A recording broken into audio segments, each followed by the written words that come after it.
अस्सलाम वालेकुम रहमतुल्लाह दोस्तों, वेलकम टू माय चैनल। अच्छा जी, मैं आज हूँ कैंपिंग पे और इस वक्त जबल शम्स पे मौजूद हूँ और कैंपिंग वगैरह चल रही है, फुल माहौल है।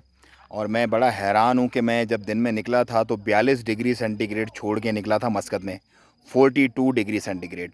और इस वक्त जो है वो तकरीबन 19 डिग्री सेंटीग्रेड हो गया है। और जैसे जैसे रात बढ़ती जाएगी तो 16-17 तक भी पहुँच जाएगा, मतलब दर्जा हरारत जबल शम्स पे। ओमान एक मुकम्मल पैकेज है अल्हम्दुलिल्लाह। आपको सर्दी चाहिए सर्दी मिलेगी, गर्मी चाहिए गर्मी मिलेगी। उसके साथ ही साथ अगर हम कुछ मामला डिस्कस करते हैं, अपडेट तो ऐसा सच कुछ नहीं है, लेकिन आज मैं आपके कमेंट्स जो आप लोगों ने पूछे हैं, मुझसे जो सवालात पूछे हैं, उनके कुछ मैं जवाबात आपको दे देता हूँ। एक बंदे ने पूछा कि यार मेरा वीज़ा अप्लाई किया टर्मिनेशन लेटर पे, जो कंपनी ने मुझे टर्मिनेट किया था पिछली ने, तो उसकी बिहाफ पे मेरे फादर ने मेरा वीज़ा अप्लाई किया, लेकिन वो वीज़ा मेरा रिजेक्ट हो गया। तो भैया कब अप्लाई किया था? पहले तो आपने नंबर 1 ये चेक करना है कि ये 1 सितंबर को जो वीज़ा अभी बोला है खोलने का, उससे बहुत पहले अप्लाई कर दिया था जब वीज़ाज़ बंद हो गए थे, या अभी रिसेंटली अप्लाई किया? क्योंकि जब पहले खोला था मामला था, वो नहीं अप्लाई कर रहे थे, वो नहीं एक्सेप्ट कर रहे थे, मतलब वीज़ाज़ विदाउट एनओसी प्रोसेस नहीं हो रहे थे। लेकिन अब मोस्ट प्रोबेबली चांसेस यही हैं, क्योंकि अभी वीज़ाज़ खुले हैं, अभी लोग अप्लाई करेंगे तो रिज़ल्ट जो है वो सामने आना शुरू होंगे। तो आप अभी अप्लाई करवाएँ, तो आपको सही क्लैरिटी हो जाएगी कि आपका वीज़ा लग रहा है या नहीं लग रहा। जितने भी तमाम लोग नया वीज़ा लगवाना चाह रहे हैं, वो अब अपने प्लान कर लें। वीज़ा एप्लीकेशन सबमिट हो रही हैं, वीज़ाज़ भी निकल रहे हैं लोगों के, तो वीज़ाज़ आप अपने लगवा सकते हैं, अभी कोई ऐसा प्रॉब्लम नहीं है। अच्छा, वीज़ाज़ के अलावा कुछ लोग ऐसे ही रूमर्स फैला रहे हैं कि एयरपोर्ट शायद दोबारा से बंद हो जाए। तो भैया एयरपोर्ट दोबारा से बंद होने का फ़िलहाल कोई ऑफिशियल न्यूज़ भी नहीं है और कोई चांस भी नहीं, क्योंकि 1 महीना 127 दिन के बाद एयरपोर्ट खुला है। और अब मेरा नहीं ख्याल कि वैक्सीनेशन का भी एक पॉजिटिव एक सारा मामला चल रहा है। सो आई डोंट थिंक सो कि अब इंशाल्लाह एयरपोर्ट बंद होने के कोई चांसेस हैं।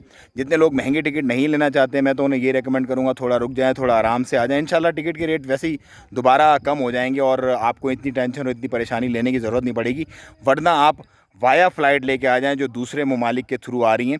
उसमें ये होगा कि क्योंकि उन उन ममालिक को ऐसी कोई मोनोपोली या ऐसा कोई प्रॉब्लम नहीं है, तो वो आपको ईज़ी रेट में लेके आ जाएंगे। ये एक मैं सजेशन दूंगा तमाम लोगों को कि अगर आपको वाया कोई फ़्लाइट मिलती है, सस्ती मिलती है, तो उसके थ्रू अगर आप आएँगे, थोड़ा सा आपको ट्रांजिट में वेट तो करना पड़ेगा, लेकिन पैसे कम से कम आपके बच जाएंगे। सो एनओसी और वीज़ाज़ और फ़्लाइट को लेकर के ये मेरी थोड़ी सी आप लोगों से रिक्वेस्ट है। बाकी ये है कि जिसने आना है ऑफ़ कोर्स वो आ रहे हैं। पहले सितंबर को जो फ़्लाइट उतरी है वो तकरीबन 3 ममालिक से, बांग्लादेश, पाकिस्तान, इंडिया से उतरी थी। और पाकिस्तान के 3 शहरों से, इस्लामाबाद, लाहौर और कराची से आई थी फ़्लाइटें। उसके साथ ही जो है वो दिल्ली, अपना इंडिया के भी बहुत सारे सिटीज़ से आई थी फ़्लाइट्स। सो लोग तो आ रहे हैं, लेकिन सिर्फ वही लोग आ रहे हैं जिन्हें बहुत ज़्यादा इमरजेंसी है, जो बहुत हाई फेयर अफोर्ड कर सकते हैं, मतलब 3 से 4 गुना एक्स्ट्रा आपको पे करना पड़ेगा, उसके बाद आप यहाँ पे आ सकेंगे। इसके साथ ही साथ बहुत सारे लोगों ने तरस्सुद का पूछा है। तरस्सुद ऐप देखें पाकिस्तान के नंबर पे नहीं चलेगी, आपको ओमान के नंबर पे ही उसको रजिस्टर करना पड़ेगा। उसके बाद जो कोड आएगा ओटीपी, वो आप उसमें ऐड करेंगे, उसके बाद ही वो चलेगी। एक नंबर पे आप 2 से 3 लोगों को भी ऐड कर सकते हैं, कोई प्रॉब्लम नहीं है, कोई दिक्कत नहीं है। चिल प्रोग्राम है, रात में अभी भी लोग आ रहे जा रहे हैं, तो निकलें, एंजॉय करें। मौसम अच्छा हो रहा है मस्कत का, ओमान का टूरिज़्म अब अल्हम्दुलिल्लाह फुल थ्रोटल पे जाएगा आने वाले महीनों में, क्योंकि अब टेम्परेचर जो है वो लो होता रहेगा आहिस्ता आहिस्ता।